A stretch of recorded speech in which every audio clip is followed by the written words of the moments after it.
നോക്കണേ, പഴവും വേണ്ട ആപ്പിളും വേണ്ട, ഡ്രാഗൺ ഫ്രൂട്ട് മതി. പഴവും പറ്റണില്ല, ആപ്പിളും പറ്റണില്ല അവൾക്ക്. ഡ്രാഗൺ ഫ്രൂട്ട് ഹായ് 100 രൂപ ഒന്നിന് വില. ഇരുന്ന് കഴിച്ചോ. ഇത് നോക്ക് മുത്തി, ഇതെന്താ കുഞ്ഞെ കൊമ്പത്തുള്ളിയായിട്ട്? ഇതാണ് മുത്തി ഡ്രാഗൺ ഫ്രൂട്ട്. എന്ത് കൂട്ടോ, കഴിച്ചാ മതി. ഇങ്ങോട്ട് തന്ന അമ്മ, ഇതൊന്ന് വെട്ടി തന്നെ ഞാൻ കഴിക്കട്ടെ.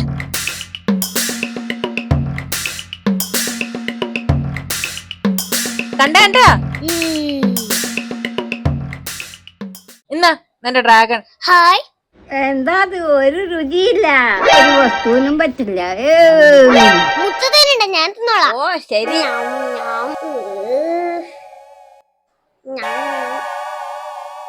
വിളുവിളേനുണ്ട്. ഇതെന്താ വെള്ളോ? അരിയുണ്ടേ വെള്ളിട്ടമായിരിക്കും. കൊള്ളത്തില്ല അല്ലേ മുത്തി? അമ്മ ഇത് മതി, ചെറുപഴം ഒന്ന് തരുമോ? എന്ത് തൊട്ടുവരുത് നീ. ഇത് കഴിക്ക്. ഇത് മുഴുവൻ നീ കഴിക്കണം, മനസ്സിലായോ? മുത്തിയമ്മ അരുണ്ട കഴിക്ക. ഞാൻ എങ്ങനെ